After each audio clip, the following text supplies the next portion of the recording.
Tollywood star హీరోలైన NTR, Allu Arjun మధ్య సన్నిహిత్యం గురించి ప్రత్యేకంగా చెప్పాల్సిన అవసరం లేదు. ఇప్పటి వరకు స్క్రీన్ షేర్ చేసుకోలేదు, కానీ రియల్ లైఫ్లో మాత్రం ఇద్దరి మధ్య చాలా మంచి బాండింగ్ ఉంది. ఇద్దరు ఒకరినొకరు బావా అని ప్రేమగా పిలుచుకుంటారు. సందర్భం వచ్చినప్పుడల్లా ఒకరి మీద ఒకరికి ఉన్న అనుబంధాన్ని, స్నేహబంధాన్ని చాటుకున్నారు. మనం గమనిస్తే వీరిద్దరి సినీ ప్రయాణంలో కొన్ని సిమిలారిటీస్ కనిపిస్తాయి.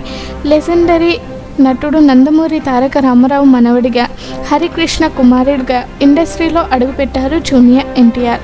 దిగ్గజ హాస్య నటుడు అల్లు రామలింగయ్య మనవడిగా, ఆగ్ర నిర్మాత అల్లు అరవింద్ తనయుడుగా మెగా ఫ్యామిలీ సపోర్టుతో ఇండస్ట్రీలో హీరోగా ఎంట్రీ ఇచ్చారు అల్లు అర్జున్. అయితే తారక్, బన్నీ ఇద్దరు ఫ్యామిలీ బ్యాక్గ్రౌండ్తో వచ్చినప్పటికీ తమ కష్టంతోనే స్టార్ హీరోల స్థాయికి వచ్చారు. టాలీవుడ్ స్టార్స్ నుంచి పాన్ ఇండియా స్టార్స్గా ఎదిగారు.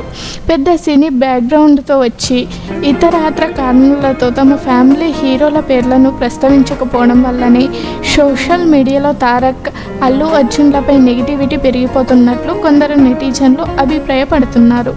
నందమూరి ఫ్యామిలీలో బాబాయ్ బాలకృష్ణ, అభయ్ ఎన్టీఆర్ల మధ్య దూరం పెరిగినట్లు ఎప్పటి నుండో రూమర్లు వినిపిస్తున్నాయి. దీనికి తగ్గట్టుగానే వీరిద్దరూ గత కొన్నాళ్ళుగా వ్యవహరిస్తున్నారు. ఇటీవలి కాలంలో వీరిద్దరూ ఒకే వేదికను పంచుకున్న సందర్భాలు కూడా లేవు. సినిమా ఫంక్షన్లో తన తాతను తలుచుకునే తారక్, బాలయ్య పేర్లను మాత్రం ఎక్కడ ప్రస్తావించడం లేదు. దీంతో ఓ వర్గం కావాలని ఎన్టీఆర్ మీద విమర్శలు చేస్తున్నారు. మరోవైపు మెగా, అల్లు కుటుంబాల మధ్య అంత సవ్యంగా లేదనే పుకార్లు కూడా చాన్నాళ్ళుగా వినిపిస్తున్నాయి.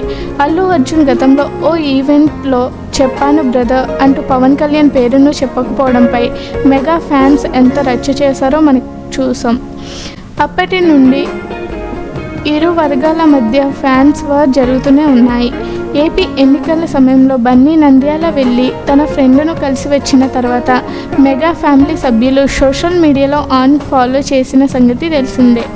అప్పటి నుంచి అల్లు అర్జున్ మీద సోషల్ మీడియాలో ఎంతటి ట్రోలింగ్ జరుగుతుందో మనం చూస్తూనే ఉన్నాం.